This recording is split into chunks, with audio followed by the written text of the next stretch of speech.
Hi, this is Claude Camilleri, and today we have Mr. Douglas B.Sant. Douglas has recently, he challenged himself to do the Marathon des Sables, which is a marathon desert in Morocco, in Africa. Can you tell us a bit about the Marathon des Sables? The Marathon des Sables is considered very much as one of the most challenging races in the world.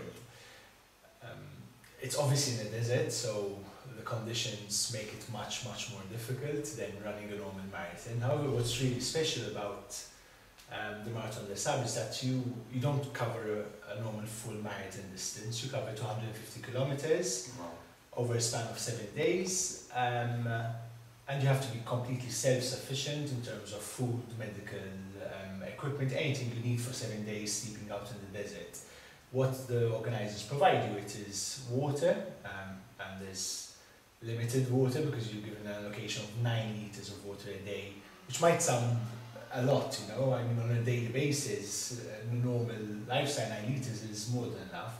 But just to give you an idea, for instance, I would consume 9 litres of water a day and not go to the toilet for 12 to 14 hours in between because your body is completely dehydrated all the time. So, amongst obviously there were 1,200 competitors. There was myself and another person from Malta who decided to do this Marathon des Sables, and it was one big challenge literally from beginning to end. You are running in temperatures ranging from 52 degrees at midday, and at night will go down to 5 degrees, 7 degrees, so pretty cold, you know, the extremities of the desert.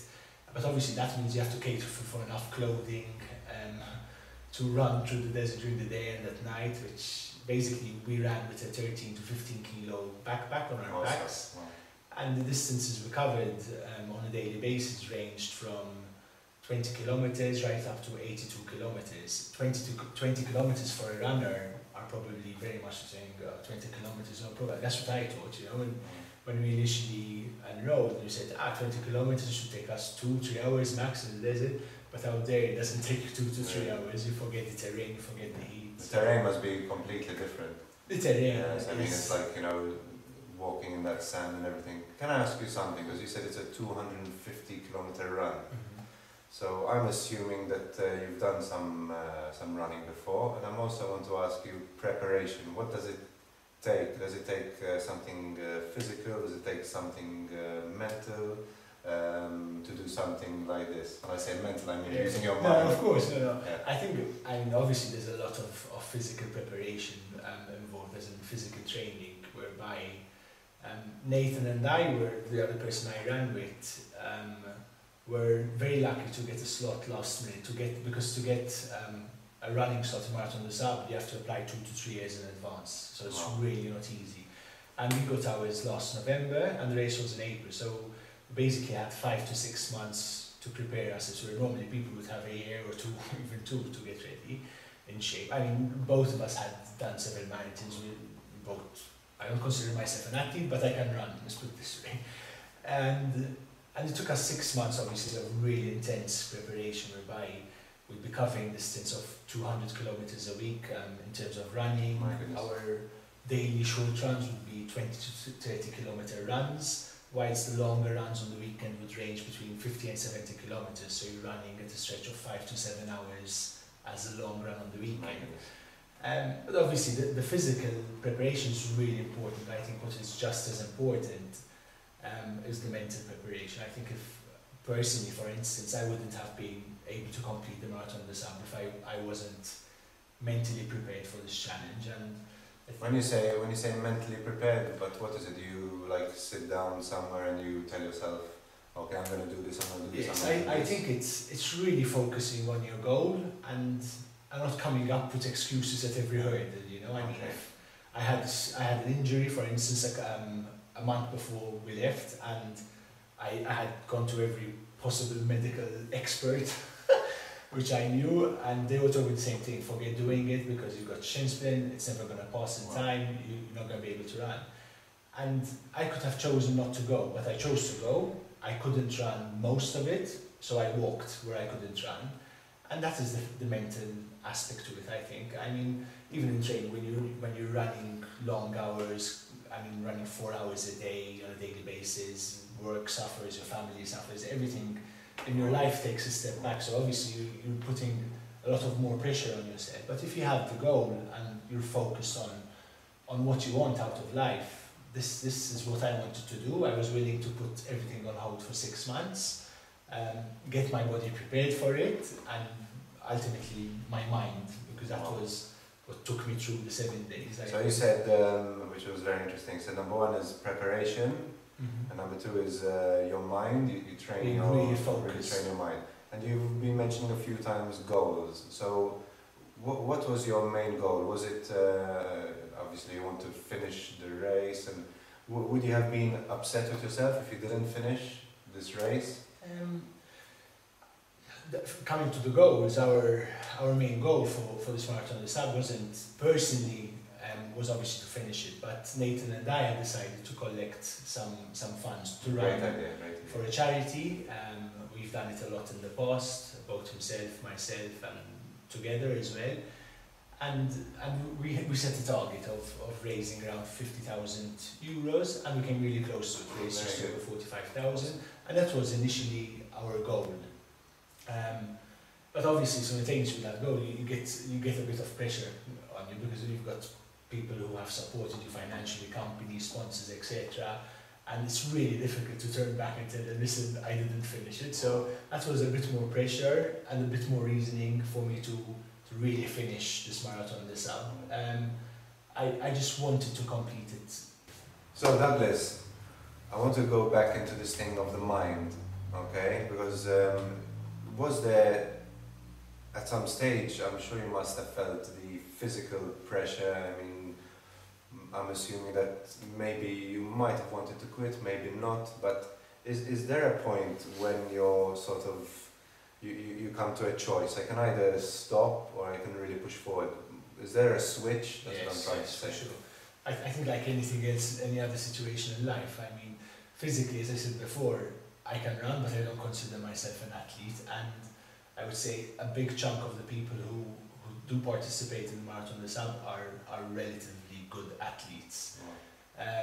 I wasn't, so physically I was as prepared as I could.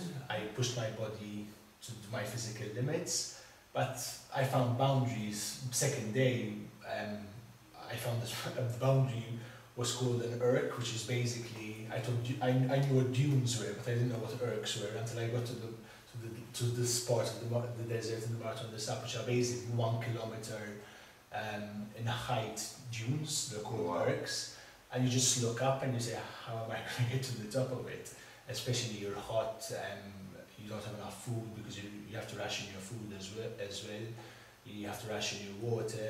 The legs hurt. Physically, you feel I just want to turn back and go home, you know, basically. So that was the first day, but I had a lot of these occasions throughout the Marathon des Sables. But mentally, I always kept in mind the sacrifice that I put in myself and my family and my working colleagues in for the past 6 months prior to the event. And the reason why we were doing the event as well, because we were collecting funds for a local charity. So mentally, I had that boost, that kept me going, that gave me that mental strength, because physically I wasn't up for it. But and in such extreme events, and I think even in life in general, I mean, it's all down to what you really want. If you really focus on what you want out of life, there's the expression, the sky is the limit, and that's... So you're mentioning this thing of life, Marathon des Sables and your personal life. Has there been some sort of connection? Have you learned something from the desert?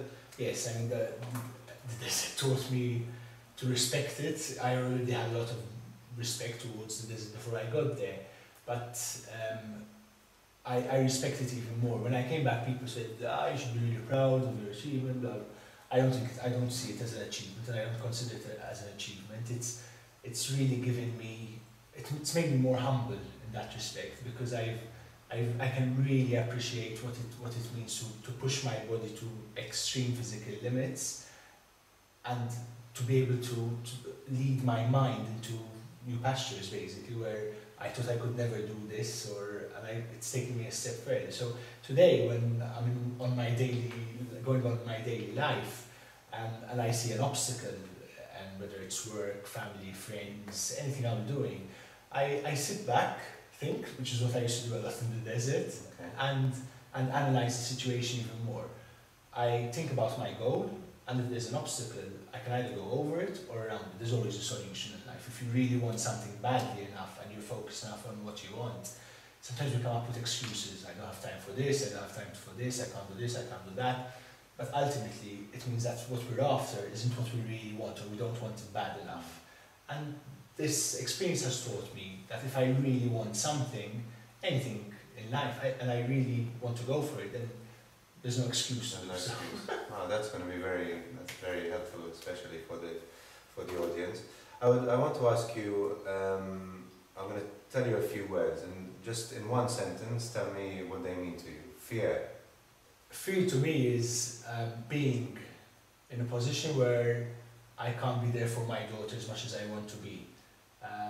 Being a father has been the most challenging aspect of my life. Nothing compares to being a father, I think, in terms of joy, obviously, but even seeing it as a challenge. And obviously that's my fear. I'd like to be more than I could be for my daughter. Oh, that's very focus. What does that mean to you? Focus to me is going for something you really want in life, whatever it is. There's really nothing you can't achieve in life. If you really want it badly enough and you're focused enough, then there's no limits. And sacrifice? Sacrifice could be fun as well, because the sacrifice, and if you're training for a marathon, whatever you're doing, there's a lot of sacrifice involved, or dedicating so much time at work, etc.